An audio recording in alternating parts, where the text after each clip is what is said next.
نحمدہ ونصلی ونسلم علی رسولہ الکریم اما بعد فاعوذ باللہ من الشیطان الرجیم بسم اللہ الرحمن الرحیم قل بفضل اللہ وبرحمتہ فبذلک فلیفرحوا هو خیر مما یجمعون آمنت باللہ صدق اللہ العظیم وصدق رسولہ النبی الامین المختار الکریم ونحن على ذلك لمن الشاہدین والشاکرین والحمد للہ رب العالمین اللہم صلی وسلم وبارک علی سیدنا و مولانا محمد وعلی آلہ واصحابہ وبارک وسلم صلاۃ و سلاما دائما علیک وعلی آلک واصحابک یا رسول اللہ صلی اللہ تعالی علیہ وسلم۔ عزیزان ملت اسلامیہ، محترم ناظرین و سامعین کرام، قرآن کریم کے 11ویں پارے کے 11ویں رکوع کی درمیانی آیتوں میں سے ایک آیت مبارکہ کو تلاوت کرنے کا میں نے شرف حاصل کیا ہے، جس کے معنی اور مفہوم کے تحت سابقہ نشست میں بھی چند باتیں آپ کی سماعتوں کے نظر کی گئی تھی۔ ہمارا یہ سلسلہ سیرت النبی صلی اللہ تعالی علیہ وسلم کے عنوان کے تحت حضور پاک صلی اللہ تعالی علیہ وسلم کی ولادت پاک کے حوالے سے چل رہا ہے۔ سابقہ نشست میں آپ حضرات نے سماعت کیا کہ حضور اکرم صلی اللہ تعالی علیہ وسلم کی ولادت باسعادت کے موقع پر کس طرح اللہ تبارک و تعالی نے زمین و آسمان کو روشن فرمایا، اور رب قدیر نے اپنے بندوں کو آغاز ہی سے اپنے حبیب کی ولادت کا صدقہ عطا فرمایا۔ ایک بیمار لڑکی کا درست ہونا، جو یمن میں عامر نامی شخص کی بیٹی تھی، اور پھر ان کا مکۃ المکرمہ آنا، حضور کا دیدار کرنا، اور دوسری مرتبہ دیدار کرتے ہوئے عامر کا انتقال ہو جانا۔ اس کے علاوہ حضور اکرم صلی اللہ تعالی علیہ وسلم کی ولادت کے موقع پر جو خواتین جمع تھیں، ان کے جو تاثرات تھے حضور اکرم صلی اللہ تعالی علیہ وسلم کی ولادت کے حوالے سے، اس کو بھی آپ حضرات کے سامنے مختصر انداز سے پیش کیا گیا تھا۔ حسب وعدہ آج ہماری جو نشست ہوگی اس کا تعلق حضور اکرم صلی اللہ تعالی علیہ وسلم کی ولادت کے موقع پر جو چیزیں ظاہر ہوئی اور جو برکتیں اللہ تبارک و تعالی نے اپنے بندوں کے لیے خاص رکھیں، ان آثار و برکات کا کس طریقے سے ظہور ہوا، اس حوالے سے اس نشست میں انشاءاللہ تبارک و تعالی گفتگو کی جائے گی۔ امام جلال الدین سیوطی رحمۃ اللہ تعالی علیہ نے مکمل حوالہ جات کے ساتھ حضور اکرم صلی اللہ تعالی علیہ وسلم کی ولادت کے موقع پر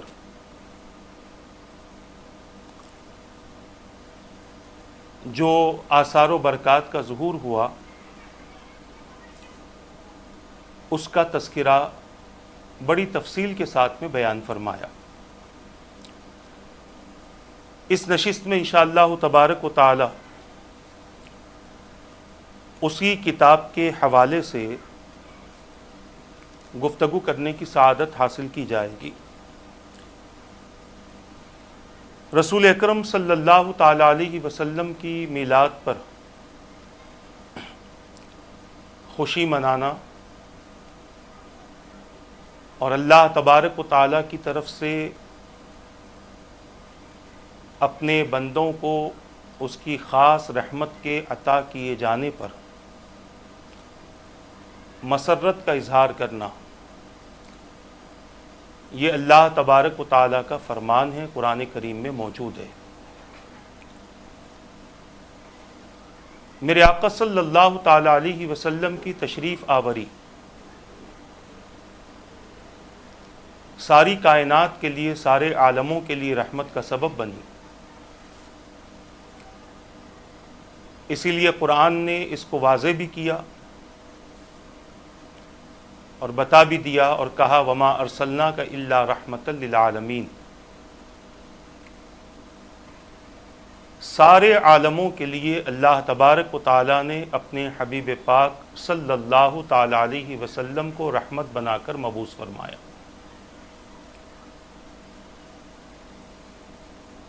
کوئی عالم اور کوئی عالم کی شے حضور اکرم صلی اللہ تعالی علیہ وسلم کی رحمت سے خالی نہیں۔ میرے آقا صلی اللہ تعالی علیہ وسلم کی رحمت سے جس طرح سے انسانوں نے فائدہ اٹھایا، جنات نے فائدہ اٹھایا، اسی طرح میرے آقا کی رحمت سے فرشتوں نے بھی فائدہ اٹھایا۔ حضور اکرم صلی اللہ تعالی علیہ وسلم نے حضرت جبرائیل امین سے دریافت کیا کہ اے جبرائیل، میری رحمت سے سب کو فائدہ ہوا ہے، بتاؤ تمہیں بھی میری رحمت سے فائدہ ہوا؟ حضرت جبرائیل امین نے عرض کیا یا رسول اللہ صلی اللہ تعالی علیہ وسلم، یقیناً آپ کی رحمت سے مجھے بھی فائدہ ہوا ہے، آپ کی بعثت سے مجھے بھی فائدہ ہوا۔ بعض فرشتوں کا حشر دیکھ کر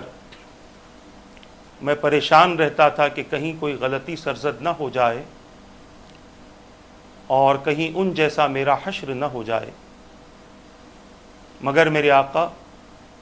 جب سے آپ کے پاس آنا جانا ہوا ہے، اللہ تبارک و تعالیٰ کی ذات پر مجھے یقین ہو چکا ہے کہ آپ کے پاس آنے جانے کی برکت سے اللہ تبارک و تعالیٰ مجھے غلطیوں سے بھی محفوظ رکھے گا اور میری حفاظت بھی فرمائے گا، اور یہ سب کچھ آپ کی رحمت کا صدقہ ہے۔ روایت کا میں نے معنی اور مفہوم بیان کیا ہے۔ حضور اکرم صلی اللہ تعالی علیہ وسلم کی رحمت سے ہر کسی نے فائدہ اٹھایا، اور حضور کی آمد سے پہلے بھی حضور کی رحمت سے فائدہ لوگ اٹھاتے رہے، حضور کی رحمت کا فائدہ ہوتا رہا، اور حضور اکرم صلی اللہ تعالی علیہ وسلم کی ولادت سے پہلے بھی اللہ کے بندوں کو حضور کی رحمت کا فائدہ ہوا، اور حضور اکرم صلی اللہ تعالی علیہ وسلم کی ولادت کے بعد سے لے کر بعثت، اعلان نبوت، اور اعلان نبوت کے بعد سے لے کر حضور کے وصال مبارک، اور حضور کے وصال مبارک سے لے کر قیامت تک، یہاں تک کہ قیامت کے دن بھی امت حضور کی رحمت سے ضرور فائدہ اٹھائے گی۔ میرے آقا صلی اللہ تعالی علیہ وسلم کو اللہ تبارک و تعالی نے اپنی شان میں اکتا و تنہا بنایا۔ وہ مقامات، وہ کمالات، وہ اختیارات، وہ معجزات، وہ تصرفات آپ کو عطا فرمائے کہ رہتی دنیا تک کوئی مورخ یا کوئی ادیب یا کوئی بھی بڑے سے بڑا فلسفی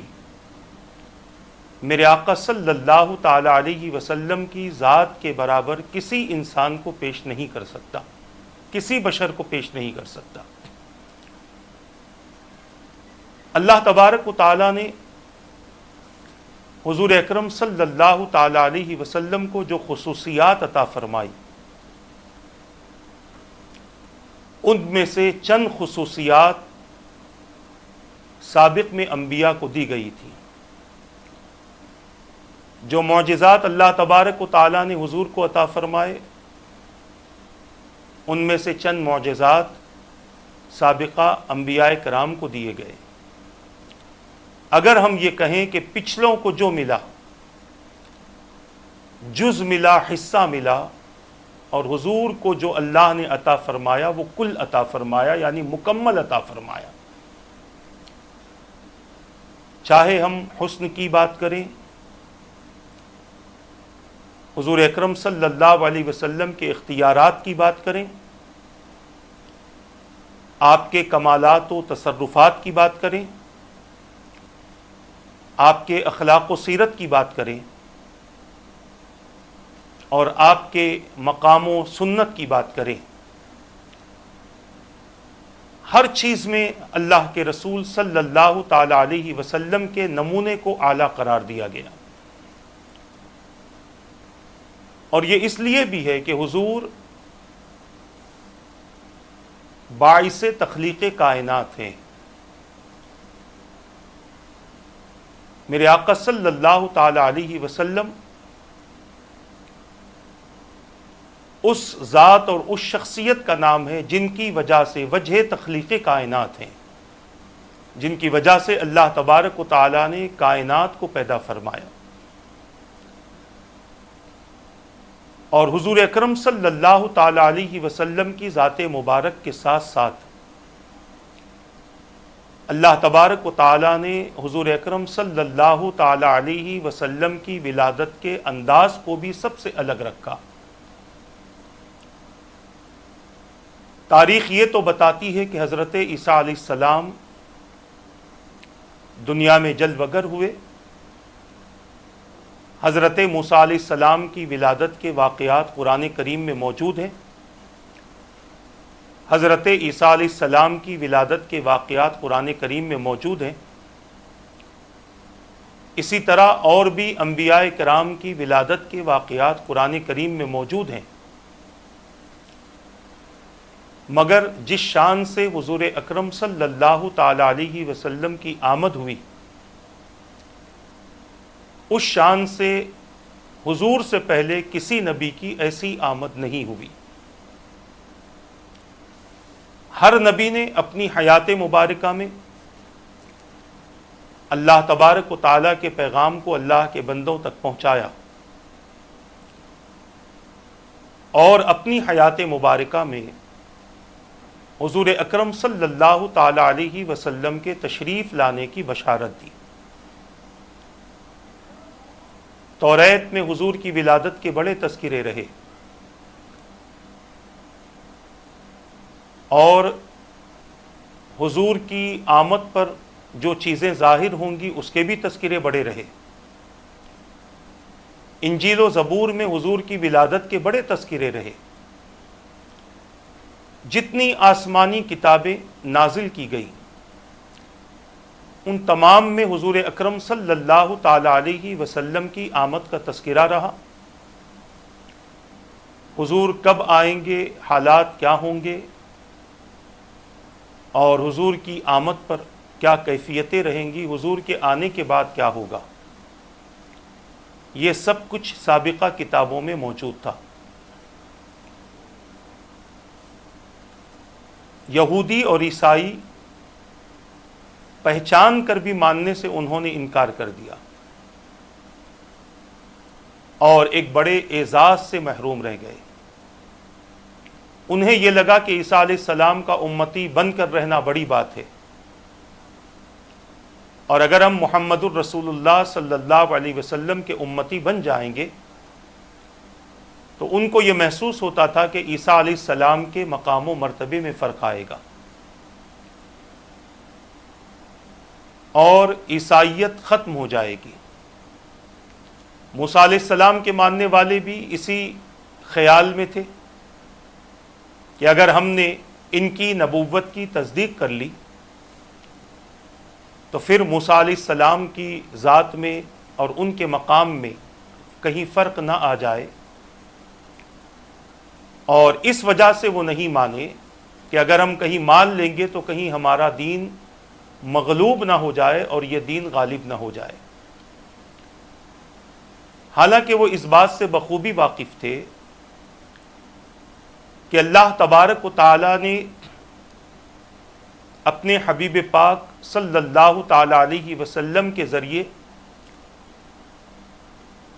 جس دین کو بندوں تک پہنچانا تھا وہ پیغام آخری پیغام تھا خدا کی طرف سے،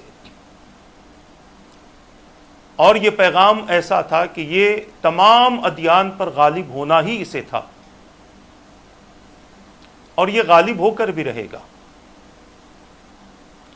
بہت سارے لوگ یہ سمجھتے ہیں کہ حضور پاک صلی اللہ تعالی علیہ وسلم تشریف لائے اور آپ اس دنیا سے رخصت ہو گئے تو اب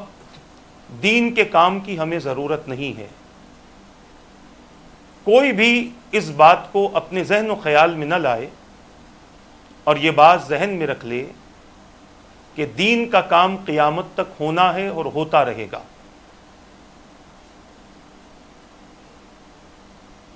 حضور کے تشریف لانے سے انبیاء کے آمد کا سلسلہ مکمل ہوا۔ حضور کی آمد کے بعد اللہ تبارک و تعالیٰ نے دین کے احکام کو مکمل فرمایا مگر کام کو باقی رکھا، ورنہ قرآن کریم کی یہ آیت نہ ہوتی کنتم خیر امۃ اخرجت للناس تأمرون بالمعروف وتنہون عن المنکر وتؤمنون باللہ وَلْتَكُمْ مِنْكُمْ أُمَّةٌ يَدْعُونَ إِلَى الْخَيْرِ يَأْمُرُونَ بِالْمَعْرُوفِ وَيَنْهَوْنَ عَنِ الْمُنْكَرِ وَيُسَارِعُونَ فِي الْخَيْرَاتِ۔ اسی طرح قرآن مقدس میں جو آیتیں میں نے پڑھی ہیں اس کے علاوہ اور بھی آیتیں قرآن کریم میں موجود ہیں جو امت محمدیہ کو ان کی ذمہ داری کا احساس دلاتی ہے۔ تو بتانے کا مقصد یہ ہے، زیادہ تفصیل میں نہ جاتے ہوئے، کہ میرے آقا صلی اللہ تعالی علیہ وسلم کی آمد کا مقصد یہ رہا کہ اللہ تبارک و تعالیٰ کے بندوں تک اللہ کا دین پہنچے، اور کوئی صرف یہ نہ سمجھے کہ محض یہ پیغمبر ہیں، کوئی صرف یہ نہ سمجھے کہ محض یہ ہماری طرح بشر ہیں، یہ ہماری طرح انسان ہیں، اور ایسے لوگوں کو کہ جب ان کے ذہن و خیال میں یہ سوال اور یہ خیال پیدا ہو کہ رسول ہماری ہی طرح ہیں، معاذ اللہ ان میں اور ہم میں کوئی فرق نہیں ہے، تو ایسے لوگوں کو یہ مزاج دیا گیا کہ نبی کی ولادت دیکھو، نبی کی ولادت کا چرچا دیکھو، نبی کے اسماء گرامی دیکھو، نبی کے تصرفات، معجزات و کمالات دیکھو، نبی کا مہد میں جھولے میں رہتے ہوئے اپنی انگشت مبارک سے اشارے کرتے ہوئے چاند کو ادھر ادھر ہٹانا دیکھو۔ یہ ان لوگوں کے لیے ہے جو رسول اعظم صلی اللہ تعالی علیہ وسلم کے تعلق سے یہ عقیدہ بنائے ہوئے ہیں کہ ان میں اور ہم میں کوئی فرق نہیں ہے، معاذ اللہ۔ اور بعض کہتے ہیں نہیں فرق تو ہے، بس وہ نبی تھے ہم امتی ہیں، تو بس وہ نبی ہونا ہی بہت بڑی بات ہے۔ نبی ہونا یہ اللہ تبارک و تعالیٰ کا منتخب اور برگزیدہ ہونا ہے، اور حضور اکرم صلی اللہ تعالی علیہ وسلم صرف صفی اللہ نہیں تھے، صرف نجی اللہ نہیں تھے، صرف خلیفۃ اللہ نہیں تھے، صرف کلیم اللہ نہیں تھے، صرف روح اللہ نہیں تھے، بلکہ میرے آقا صلی اللہ علیہ وسلم کو رب قدیر نے ان تمام خوبیوں کے ساتھ ساتھ حبیب اللہ بنایا۔ حبیب اللہ ایک ایسا کلمہ ہے، ایک ایسا جملہ کہیں کہ جس میں اللہ تبارک و تعالیٰ نے تمام نبیوں کی خوبیاں تو جمع کر دی ہیں، ان سے زیادہ خوبیاں مصطفیٰ میں جمع ہیں۔ انشاءاللہ آگے ہم اس کی تفصیل اور اس کی تحقیق کے ذریعے آپ تک اس پیغام کو پہنچانے کی کوشش کریں گے، تاکہ ہمارے رسول سے ہمارا تعلق امتی کا ہو، برابری کا نہ ہو، غلامی کا ہو، برابری کا نہ ہو۔ حضور اکرم صلی اللہ تعالی علیہ وسلم سے ہمارا تعلق آقا اور غلام کا جو تعلق ہوتا ہے اس طریقے کا ہو۔ یہ نہیں کہ حضور اکرم صلی اللہ تعالی علیہ وسلم کی چند عادات کو دیکھا اور پھر یہ کہا کہ وہ بھی کرتے ہیں ہم بھی کرتے ہیں، تو وہ کرتے ہیں، ان کے کرنے سے ہم نے کرنا سیکھا ہے۔ سیکھنے والا سکھانے والا برابر نہیں ہوتا،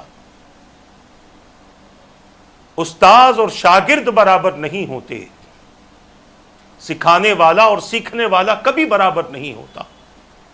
دونوں میں بہت بڑا فرق ہے۔ زمانہ جب بھی دونوں کی گفتگو کرے گا تو یہ کہے گا وہ استاد تھے، یہ شاگرد تھا۔ آج بہت سارے ایسے افراد بھی ہیں جو اپنی ہمسری اور اپنی برابری کو پیش کرنے کے لیے حضور اکرم صلی اللہ تعالی علیہ وسلم کے حوالے سے اس طرح کی گفتگو کر دیتے ہیں، مگر یاد رکھیں اللہ تبارک و تعالی نے ایسوں ہی کی خاطر حضور اکرم صلی اللہ تعالی علیہ وسلم کی ولادت پاک کے واقعات کو بھی اپنے صحابہ کے ذریعے، اپنے حبیب کے صحابہ کے ذریعے محفوظ کروا دیا، اور ان کے ذہن و خیال میں حضور اکرم صلی اللہ تعالی علیہ وسلم کے تعلق سے ایسے ایسے سوالات پیدا فرمائے کہ ان سوالات کو کر کے انہوں نے آنے والی امت کو یہ پیغام دے دیا کہ رسول اکرم صلی اللہ تعالی علیہ وسلم کا مقام کچھ اور ہے، آپ کا منصب کچھ اور ہے، اور اللہ کے یہاں آپ کی عظمتیں، آپ کی عزتیں اور آپ کی رفعتیں بہت کچھ ہیں۔ قرآن بھی اس کی تعلیم دیتا ہے، مگر پڑھنے والے ایسی آیتوں کو صرف پڑھ کر نکل جاتے ہیں، خود سمجھتے بھی ہیں تو دوسروں کو سمجھاتے نہیں ہیں کہ کہیں ہماری پول نہ کھل جائے۔ ہم نے جو اتنی محنتیں کی ہیں حضور اکرم صلی اللہ تعالی علیہ وسلم کی ذات میں عیب اور نقص نکال کر، جو ہم نے اتنی کوششیں کی ہیں، کہیں قرآن کی ان آیات سے کہ جس میں رسول اکرم صلی اللہ علیہ وسلم کا ادب سکھایا گیا، کہیں ان آیات سے ہماری پول نہ کھل جائے۔ وہ آیتیں پڑھ لیتے ہیں اور جلدی جلدی معنی کر کے آگے نکل جاتے ہیں، پھر جب شرک و کفر کی آیتیں آتی ہیں تو پھر اپنی زبان درازی کرتے ہوئے کبھی ان آیتوں کو نبی کی طرف موڑ دیتے ہیں، نبی سے جوڑ دیتے ہیں، اور کبھی ان آیتوں کو ولیوں سے جوڑ دیتے ہیں۔ اور جہاں شان مصطفیٰ، شان اولیاء، مقام مصطفیٰ، تعظیم مصطفیٰ، ادب مصطفیٰ، توقیر مصطفیٰ کی آیتیں آتی ہیں، پڑھتے ہیں، ترجمہ کر کے آگے نکل جاتے ہیں جیسے اس آیت سے انہیں کوئی مطلب نہیں ہے۔ خیر، ان کی کیا بات کریں، یہ جتنی شان گھٹانے چاہیں گے اللہ تبارک و تعالی اپنے حبیب کی شان اتنی ہی بلند فرمائے گا، اور انہی کی زبانوں سے حضور اکرم صلی اللہ تعالی علیہ وسلم کے تذکرے کو جاری فرما دے گا۔ تو عرض کرنا تھا، بات کہیں اور نکل گئی، بتانا مقصد یہ تھا کہ رسول اکرم صلی اللہ تعالی علیہ وسلم کی ولادت کے موقع پر جو آثار و برکات کا ظہور ہوا، امام جلال الدین سیوطی رحمۃ اللہ تعالی علیہ نے اس کو اپنی کتاب خصائص الکبریٰ میں ایک باب باندھا ہے کہ حضور اکرم صلی اللہ تعالی علیہ وسلم کی معجزہ کی ولادت کے وقت میں جو معجزات اور جو آثار ظاہر ہوئے اس حوالے سے آپ نے تذکرہ فرمایا۔ انشاءاللہ ہم کچھ حوالے اس کتاب سے دیں گے۔ حضرت ابن عباس رضی اللہ تعالی عنہما سے روایت ہے کہ بی بی آمنہ رضی اللہ تعالی عنہا نے فرمایا، میں حاملہ ہو گئی، لیکن حمل کے دوران میں نے ابتدا سے لے کر ولادت کے لمحات تک کوئی مشقت محسوس نہیں کی۔ جب آپ تولد ہوئے تو ساتھ ہی ایک نور بھی نکلا جس سے مشرق و مغرب کے درمیان کی ساری فضا روشن ہو گئی۔ آپ زمین پر اس طرح جلوگر ہوئے جیسے دونوں ہاتھوں کا سہارا لیے ہوئے ہوں، زمین کی مٹی سے مٹھی بھری اور آسمان کی طرف سر مبارک اٹھایا۔ اور اسی روایت کو امام ابو نعیم اصفہانی نے دلائل النبوہ میں بھی نقل فرمایا ہے۔ حضرت امام ابو نعیم نے حضرت عبد الرحمن ابن عوف رضی اللہ تعالیٰ عنہ سے یہ واقعہ نقل فرمایا کہ ان کی والدہ حضرت شفا بنت عمر نے بتایا، جب اللہ کے رسول صلی اللہ علیہ وسلم کا حضرت آمنہ رضی اللہ تعالیٰ عنہ کی یہاں تولد ہوا تو وہ سب سے پہلے میرے ہاتھوں میں تشریف لائے اور آواز نکالی۔ میں نے کسی کہنے والے سے سنا، وہ کہہ رہا تھا آپ پر اللہ رحمت نازل فرمائے، آپ کا رب آپ پر رحمت کے پھول برسائے۔ حضرت شفا کا بیان ہے کہ میرے سامنے مشرق و مغرب کے درمیان جو کچھ تھا سب روشن ہو گیا، یہاں تک کہ میں نے روم کے کچھ محلات بھی دیکھ لیے۔ پھر میں نے آپ کو لباس پہنا کر لٹا دیا۔ اسی دوران اچانک مجھ پر رعب چھا گیا اور کپ کپی کی کیفیت طاری ہو گئی اور روشنی بھی کم ہو گئی۔ یہ صورتحال میری دائیں طرف رونما ہوئی۔ میں نے کسی کی آواز سنی، وہ کہہ رہا تھا انہیں کہاں لے گئے ہیں؟ آواز آئی مغرب کی سمت لے گئے ہیں، پھر روشنی پھیل گئی۔ اس کے بعد پھر رعب چھا گیا، رونگٹے کھڑے ہو گئے، پھر تاریکی چھا گئی۔ اس دفعہ یہ کیفیت بائیں طرف تھی۔ میں نے سنا کوئی کہہ رہا تھا انہیں کہاں لے گئے ہیں؟ کسی نے جواب میں کہا مشرق کی طرف لے گئے ہیں۔ حضرت شفا کہتی ہیں کہ یہ عجیب و غریب صورتحال میرے ذہن پر نقش ہو گئی، یہاں تک کہ حضور اکرم صلی اللہ علیہ وسلم نے اعلان نبوت فرمایا اور حضور کے اعلان نبوت کے بعد میں مسلمان ہو گئی۔ کیوں؟ انہوں نے حضور اکرم صلی اللہ تعالی علیہ وسلم کی ولادت کے وقت میں جو برکتیں اور جو خصوصیتیں دیکھی تھیں، ان خصوصیتوں کا اثر ان کے ذہن پر طاری تھا، اور وہ جان گئی تھی کہ اللہ تبارک و تعالی نے حضور اکرم صلی اللہ تعالی علیہ وسلم کو بہت بڑے کام کے لیے منتخب فرمایا ہے۔ لہذا میرے آقا صلی اللہ تعالی علیہ وسلم کی اس ولادت باسعادت کو اپنے ذہن میں رکھا تھا، اور پھر آپ نے حضور اکرم صلی اللہ علیہ وسلم کے اعلان نبوت کے بعد میں کلمہ پڑھا اور داخل اسلام ہو گئی۔ عزیزان ملت اسلامیہ، اسی طرح رسول اکرم صلی اللہ تعالی علیہ وسلم کے حوالے سے امام جلال الدین سیوطی رحمۃ اللہ تعالی علیہ اور بھی روایتیں اور بھی باتیں نقل فرماتے ہیں اور ارشاد فرماتے ہیں کہ حضور اکرم صلی اللہ تعالی علیہ وسلم کی ولادت باسعادت کے موقع پر اور بھی کئی واقعات رونما ہوئے۔ امام ابو نعیم نے عمر ابن قتیبہ سے روایت کیا ہے، انہوں نے بتایا کہ میرے ابا جان ایک بہت ہی تجربے کار عالم تھے اور بہت مشہور عالم تھے۔ انہوں نے یہ حقیقت بیان فرمائی کہ جب حضرت آمنہ رضی اللہ تعالی عنہ کے یہاں اولاد ہوئی اور حضور کی ولادت کا وقت قریب آیا تو اللہ تعالیٰ نے فرشتوں سے فرمایا تمام آسمانوں اور جنتوں کے دروازے کھول دو، اور ان سب کو وہاں حاضر ہونے کا حکم دیا۔ چنانچہ وہ اترے، ایک دوسرے کو بشارتیں دینے لگے۔ دنیا کے پہاڑ فخر سے بلند ہو گئے، سمندروں میں روانی آ گئی اور موجیں اٹھنے لگی۔ اہل زمین میں مبارک سلامت اور بشارت کا سلسلہ چل پڑا۔ ہر فرشتہ وہاں حاضر ہو گیا اور شیطان کو 70 زنجیروں میں جکڑ کر بحر خضرا کے تند و تیز پانیوں میں الٹا لٹکا دیا گیا، اور اس کے ساتھ جتنے سرکش شیاطین تھے انہیں بھی زنجیروں سے جکڑ دیا گیا۔ اس روز سورج کو نور کی شاندار چادر اڑا دی گئی اور 70,000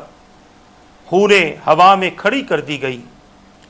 جو حضور اکرم صلی اللہ تعالی علیہ وسلم کی ولادت کے اعزاز میں قدرت خداوندی نے دنیا بھر کی عورتوں کو یہ حکم دیا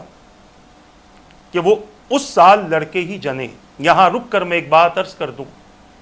اللہ کے رسول صلی اللہ تعالی علیہ وسلم کے نور مبارک کو جب شکم آمنہ رضی اللہ تعالی عنہا میں منتقل کیا گیا، اس وقت سے لے کر میرے آقا صلی اللہ تعالی علیہ وسلم کی ولادت باسعادت تک مکۃ المکرمہ میں کسی بھی گھر میں لڑکی پیدا نہیں ہوئی، ہر گھر میں لڑکا پیدا ہوا۔ کیوں؟ اس لیے کہ آپ کو پتا ہوگا کہ وہ جہالت کا ایسا خطرناک دور تھا کہ اگر ان کے یہاں لڑکیاں پیدا ہوتی تو باپ سخت دل ہو کر زمین میں گڑھا کھود کر اپنی لڑکی کو زندہ دفن کر دیتا۔ قرآن اسی لیے کہتا ہے وَإِذَا الْمَوْءُودَةُ سُئِلَتْ بِأَيِّ ذَنبٍ قُتِلَتْ، کہ جب زندہ درگور لڑکی سے سوال کیا جائے گا کہ کس بنیاد پر تجھے قتل کیا گیا، تیری غلطی کیا تھی؟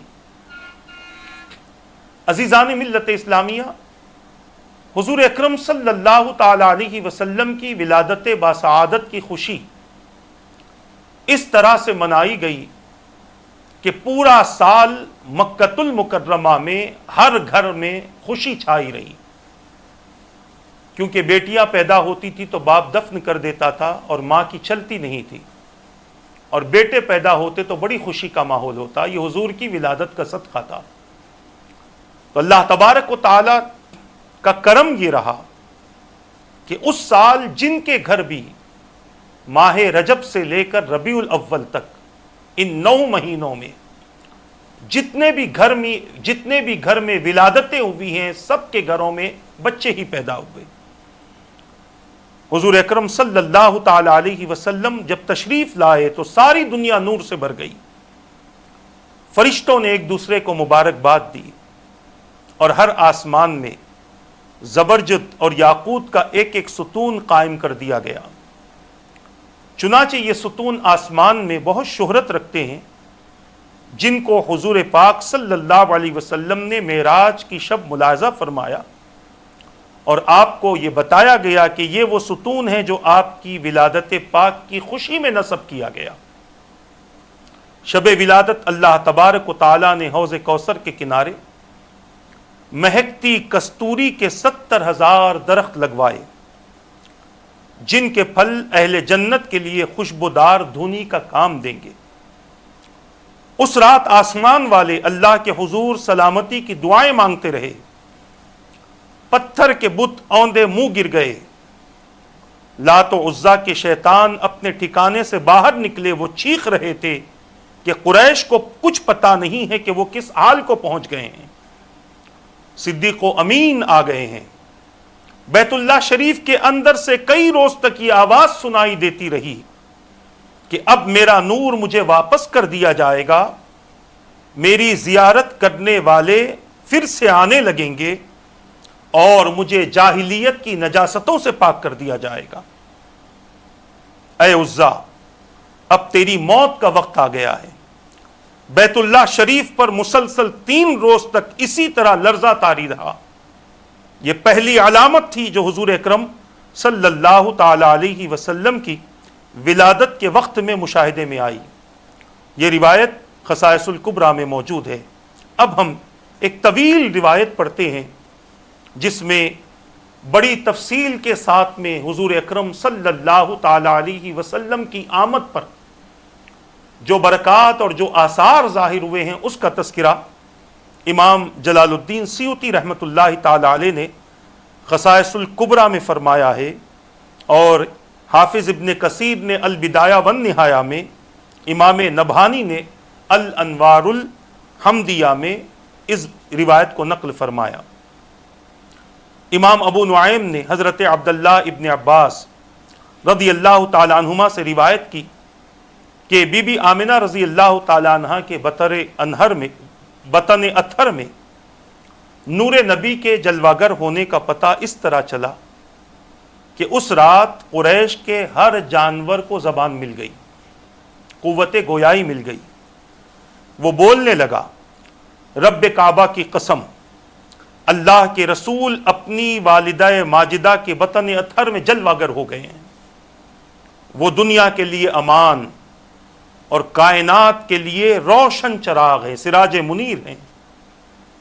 قبائل عرب میں جو کاہن عورتیں تھیں، ان کے مسخر جنات اس رات ان کے پاس آنے سے قاصر ہو گئے۔ کاہنوں کا علم چھین لیا گیا، دنیا بھر کے بادشاہوں کے تختے الٹ دیے گئے اور وہ خود گونگے اور بہرے ہو گئے، اس روز بات تک نہ کر سکے۔ بشارتیں دینے کے لیے مشرق کے جانور مغرب کی طرف دوڑے، اسی طرح سمندر کی مخلوق نے بھی ایک دوسرے کو خوشخبری سنائی۔ زمین و آسمان میں ندا دی گئی، خوش ہو جاؤ کہ برکتوں اور رحمتوں والے نبی محترم صلی اللہ علیہ وسلم کی تشریف آوری کا وقت قریب آ گیا ہے۔ آپ والدہ ماجدہ کے بطن اطہر میں 9 ماہ تک جلوگر رہے۔ اس دوران انہوں نے کسی قسم کی تکلیف، قے، متلی، بے چینی اور عورتوں کو جو عوارضات پیش آتے ہیں ان میں سے کسی چیز کی آپ نے شکایت نہ کی۔ حضور اکرم صلی اللہ علیہ وسلم کے والد گرامی حضرت عبداللہ رضی اللہ تعالیٰ عنہ پہلے ہی وفات پا چکے تھے۔ فرشتوں نے کہا، یا اللہ، تیرا نبی یتیم پیدا ہوگا؟ اللہ تبارک و تعالیٰ نے فرمایا، میں ان کا محافظ و نگہبان اور مددگار ہوں۔ سب نے حضور اکرم صلی اللہ تعالیٰ علیہ وسلم کے ولادت مبارک کے ساتھ برکت حاصل کی، اور اسی خوشی میں اللہ تبارک و تعالیٰ نے جنتوں اور آسمانوں کے دروازے کھول دیے۔ بی بی آمنہ رضی اللہ تعالیٰ عنہ بیان فرماتی ہیں کہ جب حمل مبارک کو 6 مہینے گزرے تو خواب میں ایک ہستی تشریف لائی اور اس ہستی نے کہا، اے آمنہ، کائنات کے افضل ترین ہستی تیرے شکم میں جلوگر ہیں، جب وہ تولد ہو جائیں تو ان کا نام محمد رکھنا صلی اللہ علیہ وسلم۔ بات کا واقعہ بیان کرتی ہیں کہ جب وہ لمحہ قریب آیا اور وہ کیفیت طاری ہوئی جو ایسے موقع پر خواتین کو طاری ہوتی ہے، اس وقت میرے پاس کوئی نہ تھا۔ اچانک میں نے ایک گونجدار آواز سنی جس نے مجھ پر ہیبت طاری کر دیا۔ پھر دیکھا جیسے کسی نے سفید پرندے کے پر جیسی کوئی چیز میرے سینے پر مل دی ہے۔ اس سے میرا خوف جاتا رہا اور ہر تکلیف زائل ہو گئی۔ اس وقت میں پیاس محسوس کر رہی تھی، اچانک دودھ کی طرح سفید مشروب میرے سامنے پیش کیا گیا، جو میں نے پی لیا۔ اس سے ہر چیز منور ہو گئی، جیسے مجھ سے نور پھوٹ رہا ہو۔ پھر میں نے لمبی لمبی عورتیں دیکھی جیسے کھجور کے درخت ہیں، انہوں نے مجھے گھیرے میں لے لیا۔ وہ اپنے طویل قد کی وجہ سے عبد مناف کی بیٹیاں لگ رہی تھیں۔ ان مشاہدات سے میں بڑے تعجب میں تھی کہ اچانک زمین و آسمان کے درمیان ریشمی لباس دیکھا۔ کسی نے کہا، اس نومولود مبارک کو لے لو اور لوگوں کی نگاہوں سے چھپا دو۔ پھر میں نے کچھ لوگ دیکھے، وہ چاندی کی سراہیاں لے کر ہوا میں کھڑے ہو گئے۔ پرندوں کی ایک قطار دیکھی، انہوں نے میرے مکان کو ڈھانپ لیا۔ ان عجیب و غریب پرندوں کی چونچیں زمرد اور یاقوت کی تھیں۔ اللہ پاک نے میری نگاہوں سے حجابات اٹھا دیے۔ میں نے مشرق و مغرب کو دیکھ لیا۔ میں نے 3 جھنڈے دیکھے، ایک مشرق، دوسرا مغرب اور تیسرا کعبے کی چھت پر نصب تھا۔ جب ولادت کا عمل مکمل ہو گیا تو میں نے بے مثل نومولود کو دیکھا کہ وہ حالت سجدے میں ہے اور انگلی اوپر اٹھائی ہوئی تھی، جیسے کوئی نہایت خشوع و خضوع کے ساتھ دعا کر رہا ہو۔ پھر میں نے سفید بادل دیکھا، وہ نیچے اترا اور نو مولود کو چھپا لیا، وہ میری نظروں سے غائب ہو گیا۔ میں نے کسی کی آواز سنی، وہ ندا دے رہا تھا کہ محمد صلی اللہ علیہ وسلم کو مشرق و مغرب کی سیر کراؤ اور سمندروں میں بھی لے جاؤ، تاکہ سب ان کے نام اور ذات و صفات کو پہچان لیں اور جان لیں کہ ان کا نام ماحی بھی ہے، یعنی مٹانے والا۔ یہ اپنے وقت میں شرک کی تمام نشانیوں کو مٹا ڈالیں گے۔ اس کے بعد اچانک میری نگاہوں کے سامنے حضور ظاہر ہوئے۔ اس وقت میرے آقا صلی اللہ تعالی علیہ وسلم سفید لباس میں ملبوس تھے، نیچے سبز ریشم بچھا ہوا تھا، آبدار موتی سے بنی ہوئی 3 چابیاں ان کی مٹھی میں تھیں۔ کوئی کہہ رہا تھا کہ محمد صلی اللہ علیہ وسلم نے فتح و نصرت، نبوت اور ہواؤں کی چابیوں پر قبضہ کر لیا ہے۔ پھر ایک اور بادل نمودار ہوا، اس سے گھوڑوں کے ہنہنانے اور پروں کے پھڑ پھڑانے کی آوازیں آ رہی تھی۔ اس بادل نے بھی انہیں ڈھانپ لیا اور وہ میری نظروں سے غائب ہو گئے۔ میں نے سنا کوئی کہہ رہا تھا کہ محمد صلی اللہ علیہ وسلم کو مشرق و مغرب اور انبیاء کرام کی جائے ولادت پر لے جاؤ اور جنوں، انس سے، درندوں اور پرندوں سے اور ہر قسم کی روحانی مخلوق سے ان کا تعارف کرواؤ، اور انہیں حضرت آدم علیہ السلام کی صفوت اور حضرت نوح علیہ السلام کی رقت، گریہ وزاری، حضرت ابراہیم علیہ السلام کی خلت اور دوستی، حضرت اسماعیل علیہ السلام کی زبان، حضرت یعقوب علیہ السلام کی بشارت، حضرت یوسف علیہ السلام کا حسن، حضرت داؤد علیہ السلام کی آواز، حضرت ایوب علیہ السلام کا صبر، حضرت یحییٰ علیہ السلام کا زہد اور حضرت عیسیٰ علیہ السلام کی سخاوت عطا فرماؤ اور اخلاق انبیاء کرام سے معمور کر دو۔ پھر دوبارہ آپ میری نگاہوں کے سامنے ظاہر ہوئے۔ اس وقت ایک سبز پارچہ یعنی کاغذ کا ٹکڑا آپ کی مٹھی مبارک میں موجود تھا۔ کسی نے کہا مبارک ہو، حضرت محمد مصطفیٰ صلی اللہ تعالی علیہ وسلم نے پوری دنیا پر قبضہ کر لیا ہے اور ساری مخلوق ان کی غلامی میں آ گئی ہے۔ آپ فرماتی ہیں پھر میں نے 3 لوگوں کو دیکھا، ایک کے ہاتھ میں چاندی کی سرائی تھی، دوسرے کے ہاتھ میں سفید ریشم کا ٹکڑا تھا۔ اس نے وہ کھولا اور اس میں سے ایک مہر نکالی، اس کی چمک دمک سے دیکھنے والوں کی آنکھیں چندیا گئیں۔ اس سراہی کے پانی سے اسے 7 مرتبہ دھویا، پھر سرکار کے دونوں کاندھوں کے درمیان مہر لگا دی اور ریشم کے پارچے میں لپیٹ دیا، پھر انہیں اٹھا کر کچھ دیر کے لیے اپنے پروں کے اندر چھپا لیا اور پھر انہیں میرے سپرد کر دیا۔ یہ پوری روایت خصائص الکبریٰ میں موجود ہے۔ امام جلال الدین سیوطی رحمۃ اللہ تعالی علیہ نے اس روایت کو نقل فرمایا۔ آپ اندازہ کریں کہ اس روایت کا ایک ایک لفظ، ایک ایک جملہ یقیناً میرے آقا صلی اللہ تعالی علیہ وسلم کی عظمت کا بیان کر رہا ہے۔ تاریخ ایسی نظیر اور ایسی مثال پیش ہی نہیں کر سکتی کہ جن کی ولادت پر اس قدر اہتمام کیا گیا ہو، جن کی ولادت پر اس قدر اہتمام کیا گیا ہو۔ تاریخ اس طرح کی کوئی مثال پیش نہیں کر سکتی۔ عزیزان ملت اسلامیہ،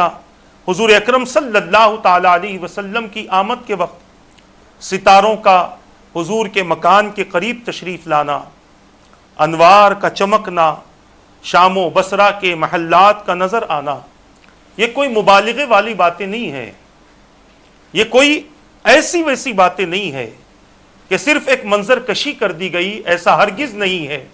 میرے پیارے آقا صلی اللہ تعالی علیہ وسلم کے پیارے دیوانوں، دنیا جانتی ہے کہ جس طریقے کا انسان کسی ملک سے دوسرے ملک میں آتا ہے تو اس کے لیے اسی طریقے کا اہتمام کیا جاتا ہے۔ آج ہماری نظروں کے سامنے اور ہمارے ذہن و ادراک میں یہ باتیں موجود ہیں کہ اگر ہمارے ملک میں کوئی بہت بڑے ملک کا بڑا آدمی آ جائے تو اس کے آنے سے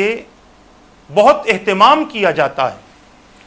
ویران سڑکوں کو روشن کر دیا جاتا ہے، ویران سڑکوں کو روشن کر دیا جاتا ہے، اور اسی طرح ویران محلات کو، محلوں کو روشن کر دیا جاتا ہے، بہت زیادہ روشنی کا اہتمام ہوتا ہے، عمارتوں پہ روشنی لگا دی جاتی ہے۔ ایسے لوگوں کی آمد پر ہوتے ہیں کہ جن کے بارے میں ہم یہ کہہ سکتے ہیں کہ یقیناً کتنا بڑا آدمی ہے، اور اس آدمی کے لیے کیسے کیسے اہتمام کیے گئے، لاکھوں کروڑوں کا خرچ کیا جاتا ہے، آنے والا جو مقام کا ہوتا ہے اس کے لیے اہتمام بھی ویسا ہی ہوتا ہے، آنے والے کا منصب جتنا بڑا ہے، دنیا میں اس کا عہدہ جتنا بڑا ہے، اس کے لیے اہتمام بھی اتنا ہوتا ہے۔ کہیں کہیں سینکڑوں کروڑ روپیوں کے خرچے کر دیے جاتے ہیں تاکہ جو آئے وہ خوش ہو جائے، اور خوش ہو کر ہمارے لیے اس کی خوشی ہماری ترقی کا سبب بن جائے۔ عزیزان ملت اسلامیہ، حضور اکرم صلی اللہ تعالی علیہ وسلم بے مثل و بے مثال شخصیت ہیں۔ حضور اکرم صلی اللہ تعالی علیہ وسلم کی مثال کسی عام انسان سے نہیں دی جا سکتی۔ میرے آقا صلی اللہ تعالی علیہ وسلم کا منصب جو ہے وہ اور نبیوں کی طرح نہیں ہے، اور نبی بھی رسول ہیں، ان کے اپنے اپنے مناصب ہیں، ان کے اپنے اپنے مقام ہیں، مگر میرے آقا صلی اللہ تعالی علیہ وسلم کا مقام سب سے بلند ہے۔ اسی لیے آپ دیکھیں اللہ تبارک و تعالیٰ نے کئی انبیاء کی ولادتوں کا تذکرہ فرمایا۔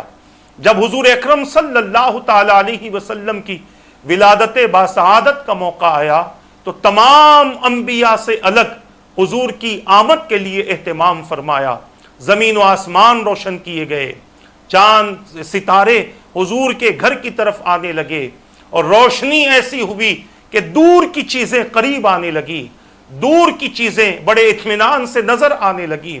اتنا اہتمام اللہ تبارک و تعالیٰ نے کیا ہے۔ تو ہم دنیاوی مثالوں کو دیکھ کر ہم یہ سمجھ سکتے ہیں کہ جب دنیا والوں کی خاطر دنیا والے اتنا سب کچھ کر سکتے ہیں تو خدا کی قسم وہ تو میرے مولا کے حبیب ہیں، میرے رب کے حبیب ہیں، ان کی شان، ان کا مقام، ان کا مرتبہ لوگ پڑھ تو سکتے ہیں سمجھ نہیں سکتے، لوگ پڑھ تو سکتے ہیں سمجھ نہیں سکتے۔ اس مقام کی معرفت تو مل سکتی ہے، اس مقام کی حقیقت کو کوئی نہیں پہنچ سکتا۔ یہ میرے آقا صلی اللہ تعالی علیہ وسلم کا مقام ہے، میرے آقا صلی اللہ تعالی علیہ وسلم کا مرتبہ ہے۔ لہٰذا ہمیں یہ سارے واقعات میں پھر سے کہہ رہا ہوں، اس لیے بیان کرنا مقصد ہے کہ ہمیں اس بات کا علم ہو جائے کہ مصطفیٰ تشریف تو لائے، مگر ایسے تشریف لائے کہ نہ حضور سے پہلے ایسا کوئی آیا ہے، نہ حضور کے بعد کوئی ایسا آ سکے گا۔ اللہ تبارک و تعالیٰ نے اپنی مکمل نعمتیں حضور اکرم صلی اللہ تعالی علیہ وسلم کے لیے رکھ دی ہیں، اپنی مکمل رحمتیں حضور اکرم صلی اللہ علیہ وسلم کے لیے ہیں، اور حضور کی آمد کی برکتیں اللہ تبارک و تعالیٰ نے اپنے بندوں کو عطا فرمائی ہیں۔ کسی کو ایمان کی برکتیں نصیب ہوئی، اور ایمان کے ساتھ ساتھ عشق رسول کی سعادتیں نصیب ہوئی، اور اس کے علاوہ اللہ تبارک و تعالیٰ نے حضور اکرم صلی اللہ تعالی علیہ وسلم کی صحبت اور حضور کی نسبت سے بہت کچھ عطا فرمایا۔ ایک باندی جس کا نام سویبہ ہے، جب حضور کی ولادت کی خبر اس نے آپ کے چچا ابو لہب کو دی تو ابو لہب نے اس خوشی میں باندی کو آزاد کر دیا۔ گویا یہ حضور کی ولادتی کا صدقہ ہے کہ ایک باندی جو کنیزہ ہے، برسوں سے جو کسی گھر میں خدمت انجام دے رہی ہے، حضور کی ولادت کے صدقے حضور کی رحمت سے اسے فائدہ ہوا۔ اس طرح بہت سارے لوگوں نے میرے آقا صلی اللہ تعالی علیہ وسلم کی ولادت مبارک سے فائدہ اٹھایا، اور حضور پاک صلی اللہ تعالی علیہ وسلم کی ولادت سے بہت سارے آثار اور بہت سارے برکات ظاہر ہوئے۔ ان میں سے چند چیزوں کا تذکرہ میں نے آپ حضرات کے سامنے کیا ہے۔ اللہ تبارک و تعالیٰ سے دعا ہے کہ رب قدیر جو کچھ کہا گیا کہنے میں غلطی ہو تو اپنے حبیب کے صدقے معاف فرما دے، ان باتوں کو دوسروں تک پہنچانے کی توفیق عطا فرما، اپنے حبیب کی رضا والی زندگی نصیب فرما، پسند والی زندگی نصیب فرما، اور اپنے حبیب پاک صلی اللہ تعالی علیہ وسلم کا ادب نصیب فرما، عشق نصیب فرما، ان کی اطاعت نصیب فرما، ان کی اتباع نصیب فرما، بیماروں کو شفا عطا فرما، ہر طرح کی آفت و بلیات سے ہم سب کی حفاظت فرما، ایمان کی سلامتی کے ساتھ زندگی عطا فرما، ایمان کی حالت میں کلمہ پڑھتے ہوئے نبی کا دیدار کرتے ہوئے موت نصیب فرما، کل بروز قیامت ہمیں، ہماری نسلوں کو، ہمارے مرحومین کو